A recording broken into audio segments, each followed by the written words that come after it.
You know what the Ninth Amendment is in the Constitution? It's funny that because of me, some people know about it now. But isn't it funny how they could keep that totally secret for 237 years? 12 words, the most powerful words in the Constitution. The enumeration in this Constitution, comma, of certain rights, comma, shall not be construed. Got that so far? Anything there you don't understand? I'm trying to figure out where your anger is aimed. My anger is aimed at my rights being blocked. By whom? I don't know. But the point is, I got the power to fight him. It's in the highest law in the land. Ever been under anesthesia? Mm-hmm. Now they're trying to say that that is a cruel and unusual form of punishment. They'll say anything to keep their control. They lie through their teeth. If that's cruel and unusual, every person who gets a major surgery, thousands every day in this country, are treated cruelly and inhumanely. Who is the they? The tyrants, no one knows who they are. You don't think the president runs the country, do you? That dumbbell can't think his way out of a dumb. I like what Molly Ivins said. If his IQ sinks any lower, we're going to have to water him twice a day. Is there anything you can do to bring this issue back up again, other than what you're doing? What am I doing now? What's wrong with that? Anybody else bringing it up? Are there cases that you think could test it? Who cares? You don't need to test it. That's a right. Listen, what's a crime? Give me your definition of a crime. I would say something that is That's illegal. what a dictionary says. Something that's illegal. What's that mean? Civil's illegal. That means the law says what's a crime. Is it a crime not to wear a seatbelt? Answer that one. Come on, that's easy. Well, it depends on what state you're in. Is it a crime? I don't care what state. If you don't want to wear a seatbelt, then don't wear one. What crime have you committed? All you've done is broken a law. That's immoral. Gee, do I have to yell it to get to your head? Madison knew this was going to happen. He said there are going to be things in the future that laws, these aren't listed in the Constitution, and they've got to be there in the Ninth Amendment because you're born with them. I'm born with every right to pick my nose when I want, to carry cocaine in my pocket when I want, to smoke marijuana when I want, as long as I don't hurt anybody or threaten them. The future of this country depends on the black people uniting. Why is this a matter of race? Because the blacks have a common goal. They've suffered brutality, and they know what rights mean. Whites don't. But if these are natural rights you're talking about that are shared by everyone. They don't know that. They weren't told that. They were told the rights are given to you by law.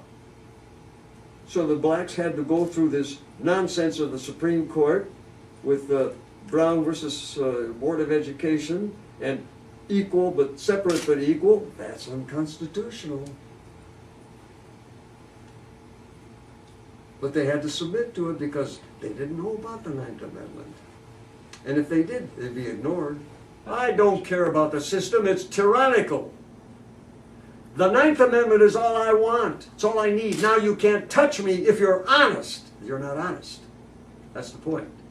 And that's what I want to bring out. The court is corrupt. It has the ultimate power, more than the president, more than Congress, because it can rule things unconstitutional. Were you engaged in physician-assisted suicide prior to your understanding of the Ninth Amendment? Yeah. And so No. I learned about it. I told you in my last trial. Right. But you'd already conducted many physician-assisted But I suicides. didn't know about the Ninth Amendment. So I just knew instinctively that it was not a crime. okay. It's a medical service. Do you know that King George V in England, who died of pneumonia, at the request of the royal family, was injected by Lord Dawson, his personal physician? Did you know that? Do you know that was a crime? Ever hear anything about it? No, that was the king and the royal family. You see the corruption top to bottom in this? If it's good enough for the king, it's good enough for the janitor down the street. It's a medical service. Medical. A doctor can do things that other citizens cannot do because of their expertise and the demand. The evolution of your thinking, I want to know about that. I'm a physician. I see suffering, the patient suffering. He requests it. I talk to him. We talk to the family. Wait a while. We go back and talk again. He still requests it. I see he's suffering. Other doctors don't cooperate with me because they're scared to death. So I have to do everything secretly. And they say, oh, look at him, he sneaks around. Use the van. Because I couldn't find a place to do it. I'm honest. I tell them what I'm going to do. I wouldn't have done it if I knew it wasn't the right thing to do. It was the right thing to do. I'm a physician. You don't just extend life. No regrets. What? Do I look like I regret it? What's wrong with you? You regret it because you're scared of prison. I don't. My rights you don't horse around with. I fight. Now with that 9th Amendment, I got the power, not the Supreme Court. I'm going to give them conniptions.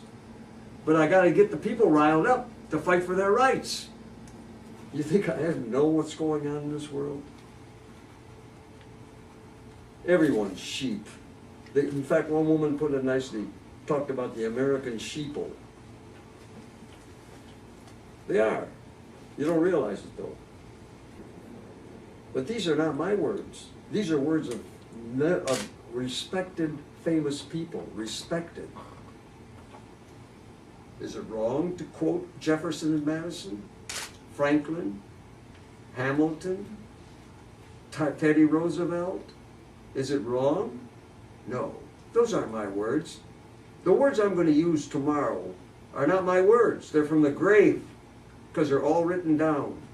And so I can express them for these guys who would be appalled at what's going on now. And I feel proud to be the one doing it. Nothing wrong with doing what Jefferson said to do, is it? You kind of trust Jefferson, would you?